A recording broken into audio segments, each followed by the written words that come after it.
Afrique Sport, la matinale du samedi, c'est parti et nous la débutons comme toujours en Afrique du côté de la RDC avec le geste de solidarité signé Cédric Bakambu. Confiné à son domicile en Île-de-France, l'international congolais suit de près l'évolution de la situation causée par le coronavirus dans son pays. Le Léopard va offrir des denrées alimentaires aux 3 quartiers sensibles de Kinshasa. On a privilégié des denrées non périssables afin de permettre à ces personnes de tenir pendant plusieurs semaines sans trop sortir de chez elles. On a décidé d'acheter tous ces produits à Kinshasa afin qu'ils soient plus rapidement disponibles, a déclaré Bakambu dans un entretien au Monde Afrique. Un geste de grande classe de la RDC. Nous filons en Algérie avec Rabat Madjer qui juge les performances de Djamel Belmadi, grand monsieur du football algérien. Il a été interviewé par le site Sputnik à propos notamment du travail effectué par l'actuel sélectionneur.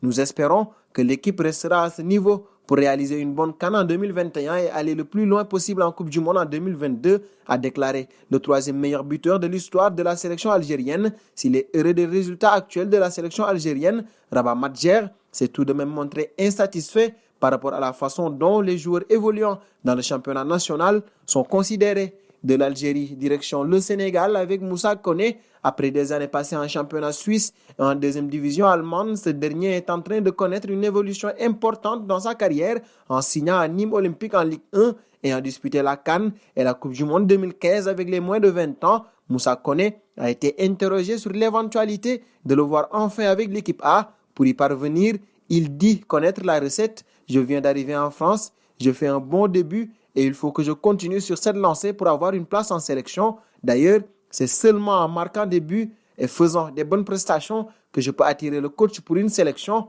Maintenant, le jeune joueur, c'est ce qu'il lui reste à faire. Parlons désormais du trophée de meilleur joueur de la Premier League. Sadio Mané est de nouveau plébiscité alors que la saison est en arrêt en Angleterre comme dans le reste du monde. À cause de la crise du coronavirus, le Sénégalais reste le grand favori pour le titre du meilleur joueur de la saison. Le milieu de terrain belge Kevin De Bruyne milite déjà pour lui, qui mérite, selon lui, le titre du meilleur joueur en Angleterre. Il a été très important pour Liverpool cette année. Si je devais choisir quelqu'un, j'aurais choisi Sadio Mané, a lancé le Diable Rouge, auteur de 14 buts et 7 passes décisives. Sadio Mané a été déjà choisi meilleur joueur de la saison par 2 quotidiens britanniques, The Guardian et Sky Sport. Seconde partie de notre matinale et nous parlons de la FIFA. Afin de faire face aux conséquences de la pandémie de coronavirus, l'instance dirigeante du football mondial sort le carnet de chèques. Toutes les allocations restantes destinées à couvrir les coûts opérationnels des fédérations membres dans le cadre du programme Forward seront intégralement versées pour les années 2019 et 2020. La FIFA versera ainsi dans les prochains jours 463 000 € à chaque association membre, indépendamment de sa taille, ainsi que toute allocation restante pour 2019 et 2020. En temps normal, les 211 fédérations membres n'auraient reçu le montant total de cette aide qu'après avoir rempli des critères spécifiques. C'est donc un coup de pouce bienvenu de la FIFA.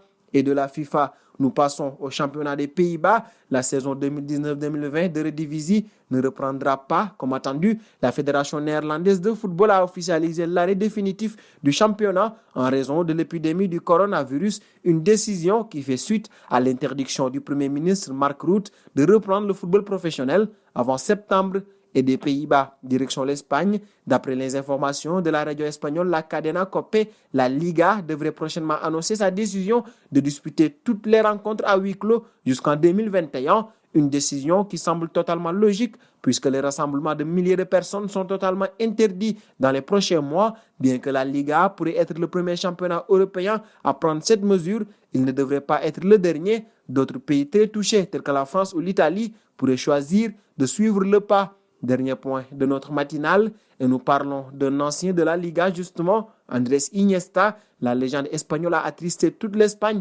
avec des révélations sur sa dépression en 2009.